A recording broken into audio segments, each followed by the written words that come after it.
Hello everyone, welcome back to another set of videos for your vocabulary.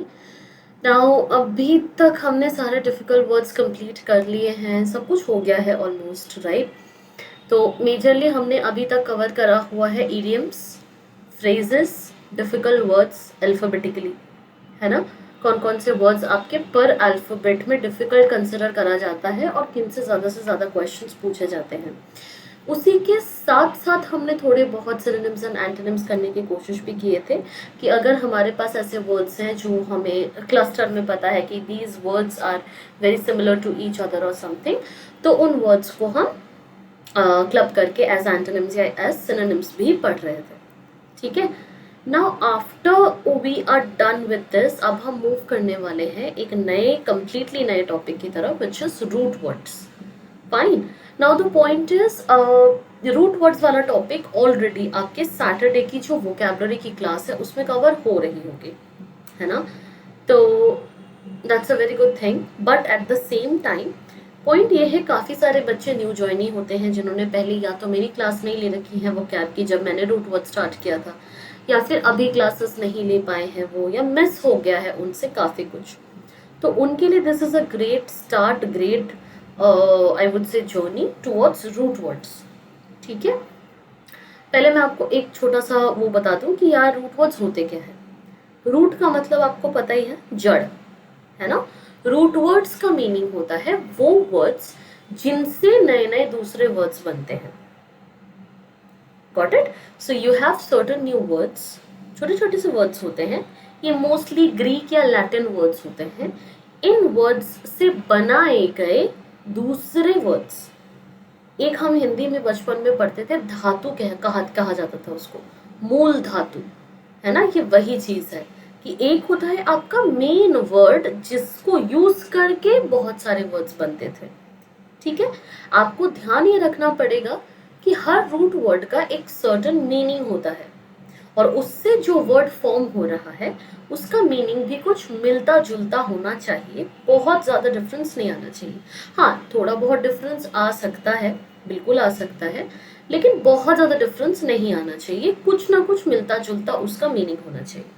Root words are considered to be extremely good for vocabulary and preparation, और सबसे अच्छी बात यह है कि जितने डिफिकल्ट एग्जाम्स आपके होते हैं ना, वो कोशिश करते हैं कि अपने वोकैबुलरी के सेक्शन में ना रूट वर्ड्स इन्वॉल्व करें। उसका रीजन ये है कि रूट वर्ड्स को मिला के, दो चार रूट वर्ड्स को मिला के आप बहुत बड़ा सा वर्ड फॉर्म कर देते हो।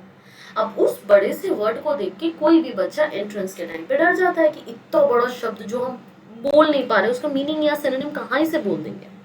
ठीक है, बट हमें ये समझ में नहीं आता कि ये उतनी ही इजी चीज होती है। अगर हमें इतने बड़े शब्द में तीन रूट दिख रहे हैं साफ साफ, और तीन रूट के मीनिंग्स हमें पता है, तो हम उन तीनों के मीनिंग्स को क्लब करके पूरे वर्ड का मीनिंग बता सकते हैं। ठीक है, हमें पूरे शब्द का मीनिंग अलग से जानने की जरूरत नहीं होती है। अगर हम उन रूट्स का भी मीनिंग जानते हैं तो हमारे लिए फायदा ये हो जाएगा कि उसको क्लब करके मैं कुछ ना कुछ एक सिमिलर मीनिंग फाइंड आउट कर सकती हूँ, एंड देन मैं अपने ऑप्शन से एलिमिनेशन फॉलो कर सकती हूँ, जैसे मैं हमेशा करती हूँ। ठीक है, सो रूट वर्ड का फायदा यहाँ होता है। डिफिकल्ट वर्ड याद रखने में बड़ी डिफिकल्टी होती है, as the name says difficult words, है ना? तो आप उसको पढ़ तो लेते हो, रट तो लेते हो, लेकिन जब आप उसको यूज करते हो तो दिक्कत आती है, क्योंकि आज आपने कुछ वर्ड्स पढ़े, कल आप भूल जाओगे, फिर परसों कुछ पढ़े, फिर अगले दिन भूल जाओगे। This happens in a loop, ये कोई बहुत बड़ी चीज नहीं है, ये होता है। ठीक है, और उसका रीजन भी है, मैंने आपको बता दिया, डिफिकल्ट होते हैं, काफी सिमिलर वर्ड्स है, सुनने में सेम है, तो you might get confused. But root words हमारे लिए बहुत इजी होता है, तो ये एक ऐसा टॉपिक है जो आपको डेफिनेटली करके जाना है। अगर वोकैबुलरी में आप मुझसे कोई भी एक टॉपिक पूछोगे जो डेफिनेटली करके जाना है, छोड़ने का कोई स्कोप ही नहीं है, तो वो है रूट वर्ड्स। ठीक है, आज का फर्स्ट रूट वर्ड स्टार्ट करते हैं, देखते हैं, हम थोड़ा थोड़ा ही करके चलेंगे, देखते हैं कितना हम कंप्लीट कर पाते हैं। Alright, first root word for the day is going to be bio. Bio का मीनिंग होता है Greek root for life. Life के लिए कोई आप अगर वर्ड मीनिंग आप ये तो समझ लो, बायो वर्ड का, बायो एक रूट वर्ड है, उस रूट वर्ड का मीनिंग होता है लाइफ। अब बायो को यूज करके कई सारे वर्ड्स होते हैं जो आपके सामने हैं, बायोलॉजी, बायोग्राफी, ऑटोबायोग्राफी, बायोहजार्ड, ठीक है। Biology is all about life science, ठीक है। बायोग्राफी मतलब अपने जीवन के बारे में किसी और ने लिखा हो। ऑटोबायोग्राफी मतलब मेरे जीवन के बारे में मैंने लिखा हो। बायोहजार्ड मतलब ह्यूमन वेस्ट या नॉर्मल जितना भी लाइफ, ह्यूमन, एनिमल्स, प्लांट्स, जितना भी हजार्ड वो कॉज कर रहे हैं हमारी दुनिया में, अर्थ में, उसको बायोहजार्ड कहा जाता है, ठीक है। You can form more words, बहुत वर्ड्स होते हैं, मैंने सिर्फ यहाँ पे 2 या 3 ही लिखे हैं। उसका रीजन ऑब्वियस सी बात है कि पेज खराब ना दिखे, बहुत ही क्लस्टर्ड ना दिखे। आप अपनी तरफ से 2-3 वर्ड्स डेफिनेटली यूज कर सकते हो, ठीक है। Next word is chron. Chron, chron का मीनिंग होता है टाइम। क्रॉन एक रूट वर्ड है जिसका मीनिंग होता है टाइम, ठीक है। जैसे क्रोनोलॉजी, क्रोनोग्राफी, सिंक्रोनाइज, ठीक है। ये जो सारे वर्ड्स होते हैं, देखो ध्यान से, इसका कुछ ना कुछ रिलेशन है टाइम से। मैं ये नहीं कह रही हूँ कि एग्जैक्ट टाइम का सिनोनिम है, नहीं, ऐसा नहीं होता, लेकिन टाइम से रिलेटेड कुछ ना कुछ होगा, है ना। क्रोनोलॉजी, सीक्वेंस, किस टाइम पे क्या हुआ था।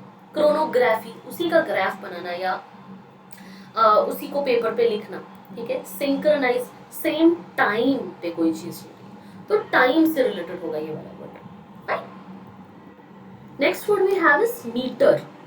मीटर, ये वर्ड तो आपको पता ही है, इसका मतलब होता है मेजरमेंट, है ना। जैसे kilometre, hectometre, decimetre, centimetre, millimetre. तो मीटर वर्ड का मीनिंग होता है मेजरमेंट। बहुत सारे वर्ड्स होते हैं, मैंने 2-3 या 3-4 ही इंक्लूड करा हुआ है। आपको जितने वर्ड्स याद आते हैं प्लीज मेक श्योर आप उतने वर्ड्स लिखते जाओ, लेकिन एक वर्ड आपको चीज याद रखनी पड़ेगी कि उसका मीनिंग मेजर के आसपास हो। मैंने कह रही एग्जैक्ट सेम हो, बट हाँ मिलता जुलता हो, बिल्कुल ही अलग कुछ नहीं हो सकता। नेक्स्ट वर्ड इज ग्राफ और ग्राम।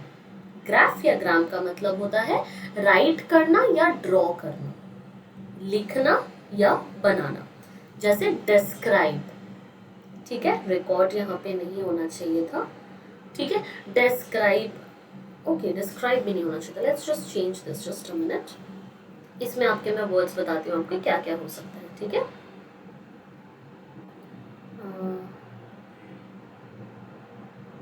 या अच्छा, ये इसका मीनिंग गिवन है कि डिस्क्राइब, ड्रॉ, ये सब हो सकता है ग्राफ का मीनिंग, ठीक है। तो for example it can be telegraph या टेलीग्राम, ठीक है। पॉलीग्राफ, ठीक है। सिर्फ ग्राफ, ठीक है, या फिर और कुछ भी आप बोलो। टेलीग्राम, एनी एंड एनीथिंग, जिससे भी लिखने का, रिकॉर्ड करने का, ड्रॉ करने का, डिस्क्राइब करने का आपको सेंस आए, वो सारे वर्ड्स इसके अंडर हो सकते हैं, ठीक है। ग्राफ एंड ग्राम दोनों में। Moving to the next word we have tele. Tele का मतलब होता है फार अवे, बहुत दूर, ठीक है। जैसे टेलीफोन, टेलीफोन आप तभी करते हो ना जब डिस्टेंस होता है, तभी you call that person. Telephone, telepathy, teleport, दोनों का ऑलमोस्ट सिमिलर मीनिंग होता है।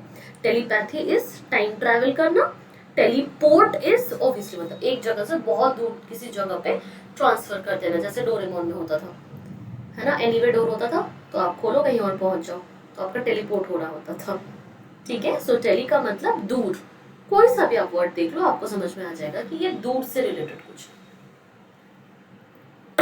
डिक्ट, डिक्ट का मतलब होता है से और डिक्लेयर, कुछ बोलना या अनाउंस करना, जैसे कि डिक्टेशन, डिक्शनरी, डिक्शन। डिक्टेशन आपको पता ही है, आप लोगों ने डेफिनेटली बचपन में किया ही होगा, है ना। वर्ड्स बोलते थे, अब स्पेलिंग्स लिखते थे, वो डिक्टेशन। डिक्शनरी यू नो, ठीक है, जिसमें दुनिया जहान के वर्ड्स होते हैं। Diction is the accent that you speak in, ठीक है, जिस लहजे से आप बात करते हो वो डिक्शन होता है आपका। नेक्स्ट वर्ड इज फ्लेक्ट और flex. Just a second, let me see किस वाले वर्ड पे हैं हम। ओके, फ्लेक्ट या फ्लेक्स, इसका मीनिंग होता है बेंड होना, किसी चीज का मुड़ना या बेंड होना, जैसे कि रिफ्लेक्ट, डिफ्लेक्ट, फ्लेक्सिबल, फ्लेक्सिबिलिटी, ये सारे के सारे वर्ड्स इसमें हो जाएगा। किसी भी तरह का बेंड। अब बेंड का मतलब यही नहीं है कि आप फिजिकली किसी चीज को बेंड कर रहे हो, आप मेंटली भी अगर बेंड हो रहे हो और टुवर्ड्स समथिंग अगर आप बेंड हो रहे हो तो उसके लिए भी आप इसको यूज कर सकते हो। ठीक है। स्ट्रक्ट, स्ट्रक्ट का मतलब होता है बिल्ड करना, जैसे स्ट्रक्चर, डिस्ट्रक्ट, कंस्ट्रक्ट। ठीक है, एनी काइंड ऑफ बिल्ड अगर सेंस आ रहा है तो उसके लिए आप स्ट्रक्ट यूज कर सकते हो। And then you have verse या वर्ड। वर्ड्स या वर्ड, वर्ड का मतलब होता है टर्न, मोड़ लेना। ठीक है, जैसे कि वर्सेटाइल, जैसे कि वर्टिकल, जैसे कि ट्रांसवर्स। ठीक है। और भी बहुत सारे वर्ड्स हैं जो आप फॉर्म कर सकते हो। ठीक है, तो इन वर्ड्स का मतलब होता है टर्न लेना, कहीं पे भी टर्न लेना, किसी चीज की तरफ मुड़ जाना, उसके लिए आप वर्ड्स या वर्ड का यूज कर सकते हो। Fine, okay. आई थिंक इतना ही रखेंगे, बाकी का हम नेक्स्ट उसमें करेंगे। I think for today this should be enough. ठीक है, प्लीज मेक श्योर इनसे आप जितने वर्ड्स हो सकते हैं उतने वर्ड्स बनाइए और वेट करिए अगले वीडियो का, ताकि हम कुछ और रूट वर्ड्स कर सकें। ठीक है, जितने भी रूट वर्ड्स आपके एग्जाम के लिए इंपॉर्टेंट है वो हम सारे कवर करने वाले हैं। ठीक है, till then please keep learning and keep using this words.